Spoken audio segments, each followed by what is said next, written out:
Okay, I think we're on. Happy summer. This is Dr. Jason Munsell. It is 1:15 on Monday, June 6th, the very first day of the Summer of One session, or the extended summer, and the very first online lecture, which is going to be hopefully pretty brief. And I'm just going to talk about the nature of the course and talk a little bit about the syllabus, but of course you can read that syllabus as well. But I created a little PowerPoint for this. You can sort of see it, I don't know, but it's also on KC. And so if you've ever taken an online class from me when I do these unbelievably professional and polished recorded lectures, that I practice a lot before I do these, rehearse and take several different, I do it like 10 times and then I pick the best one. In any case, delicious summer iced tea. In any case, hopefully you will get the gist of this class, this online class. Oh, and if you've ever taken my online classes before, or hybrid or whatever, you know, I like to put little PowerPoints up to help you guide you along, and then little recorded lectures, again, to sort of help you out. So this is Persuasion. It's going to be a very cool class, I think, on this hot summer. It's already hot. This class is going to be like the hottest summer class ever. Well, this is actually from Hawaii. I didn't buy it. I've got it from like a friend a long time ago. So, I said this might be the class you're looking for. I still got some Star Wars things in any case, because I did see it 20 times in the theater in 1977. But one of the things that I think is pretty funny, I found this on the web. It says, Persuasion, a strong influence on the weak-minded, which sort of, kind of. But the point here is that you will not be learning Jedi mind tricks, sort of, kind of. There's lots of theories, lots of ideas about how to persuade other people, tricks, but I hate that idea. But I will offer you strategies to try to persuade other people, but it's not necessarily about how to trick people. That's important. There's ethics to this. In fact, oh, that's Plato. He's pointing up. No, he's saying I'm number one.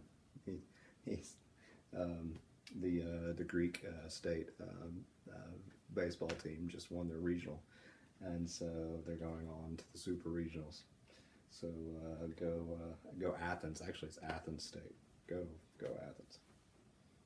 Their mascot is the Sophists.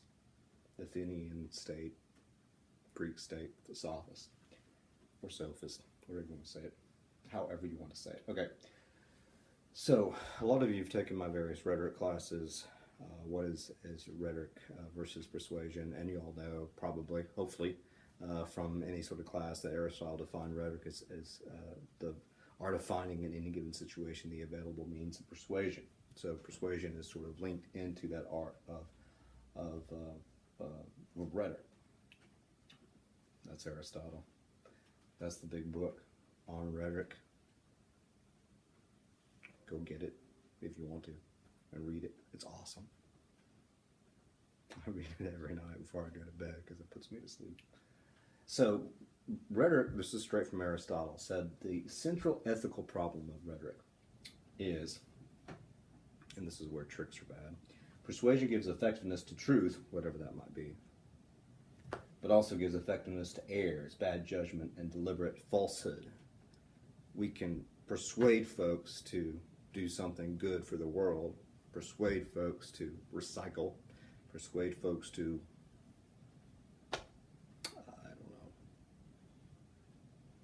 not shoot other people, but also I can persuade folks to shoot other people. I can persuade folks to hate the environment, or to persuade folks that climate change isn't real, or isn't made or contributed, or humans don't contribute to it. So basically, we want to be on the side of giving effectiveness to truth. That's what this class is about, not giving effectiveness to errors, bad judgment, and deliberate falsehood, although persuasion is obviously used for that in that way as well. It's bad. We see that all over the news. We see that all over our horribly profane culture. So sad. Yoda don't like giving effectiveness to errors and bad judgment and deliberate falsehood. Yoda likes persuasion that gives effectiveness to good stuff that's really good, whatever that might be. Yeah, he's gonna hang out right there. You can't see that, can you? Okay, so that's one big thing. Sort of, it's not about tricks, but there's some tricks, but we're always thinking about being ethical, leading people toward doing good things. Yes, I could put a commercial together to sell you crack, make crack. That doesn't mean it's good for you. It could hurt you, as burgers generally do. The thick burger, but am I really? Yeah. Okay, and so that's one thing. Another thing that's really, really important here is that we are thinking both in terms of how to persuade. That's what I've been sort of focusing on so far. But also the idea of being a persuadee. So I am the consumer of a commercial, or I am a consumer of a political message, or I am a consumer of consumer reports. So we're thinking in terms also of sort of the golden rule. If you don't know that, go look it up. Do unto others as something. Do unto, yeah. Or what Girard, I think, Hauser calls a bilateral argument, as opposed to unilateral. That is, I'm going to use the arguments against someone that I would want them to use against me. I don't want people to lie to me, so I'm not going to lie to other people.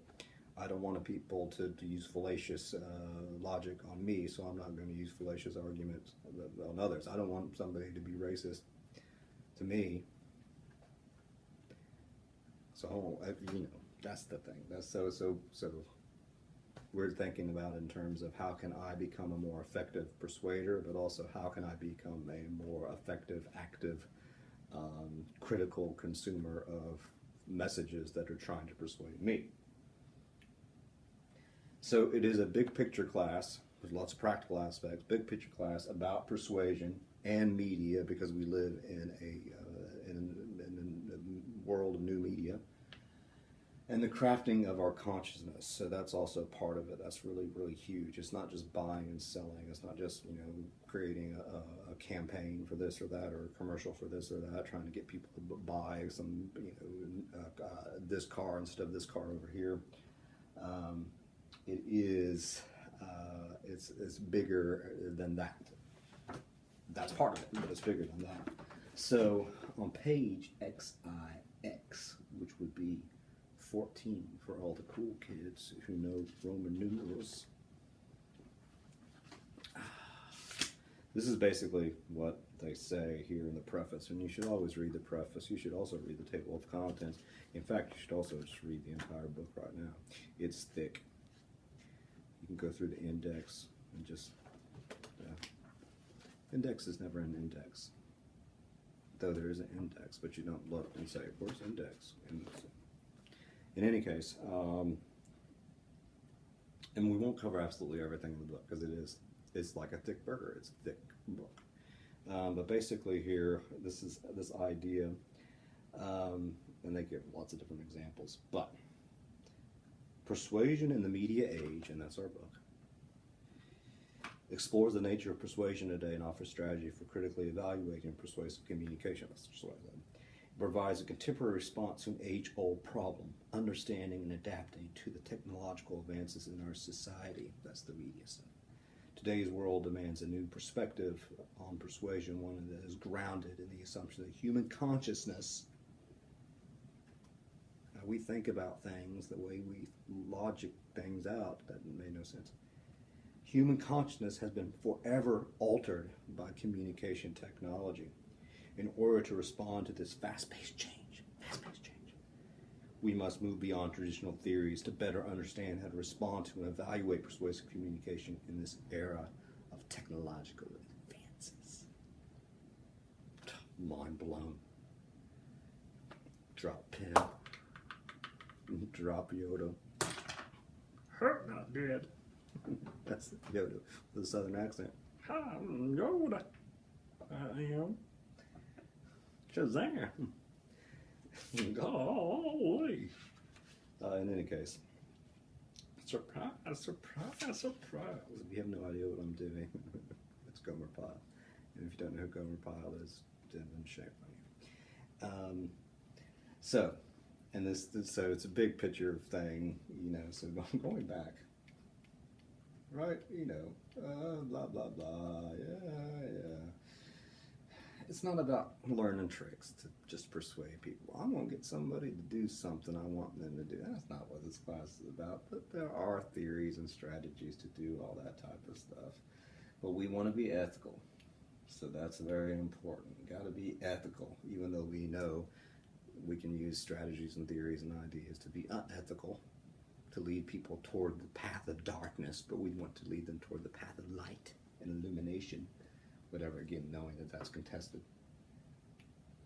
And also think in terms of not just persuading people, but being persuaded, being savvy consumers of persuasive messages, also about how all this stuff impacts how we think about things, how our media culture, and it's fun summer school stuff. Yeah. See? Hawaiian shirt. Great movie. At Oceanfront High, what do they call a guy who cuts classes, hates homework, and lives for summer vacations?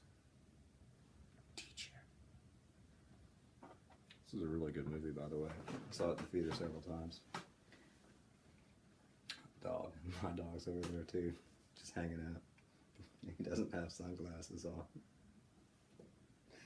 Okay, so that sort of gives you a sense of what the class is sort of about, big picture stuff, without really getting into any sort of detail whatsoever. And so let me move to the course syllabus if you haven't already read that. I obviously will put up a lot more detail about the various assignments and everything like that soon. And I will be traveling throughout the summer as well, so it's cool. Like, this is online. I'm flying to Oklahoma this week, and then I will be, maybe I'll do a lecture from the plane. That would be cool. I would elevate your knowledge. But I'll be in Tulsa for a while, and then I'll be back here for a while. I'll be at the beach for a while. So this is distance learning. So the syllabus. Again, you should read this. It's good stuff, and I know you can't see that from here. So I'm just going to sort of go along and maybe give you a little bit more detail than what's here, but just sort of talk through it as I would in a classroom situation. So you know who I am. I'm Dr. Jason Munsell. You know where my office is, Cottingham 207, but I'm not going to be there. This is all online. This is all virtual. We might not even see each other at all face to face, which is cool. We're cool. This is online. This is an online class. Office hours. I don't know office hours. Basically, though, I will be in the morning, Monday through Thursday. I will be on Facebook, and you can friend me on Facebook if you want to, but search Jason Brian Munsell. That's my full name. Jason Munsell is my more personal page for my various stupid jokes and political rants. So Jason Brian Munsell, happy to friend you, and we can do live chats, or you can obviously email me, but just know that I will give you feedback in about 5 to 10 minutes if you send me something. So I will be online, ready to help every morning from 8 to 9 a.m. Monday through Thursday. Those are my office hours. Email my email. I do check Gmail, but I don't know why you necessarily would need to use that.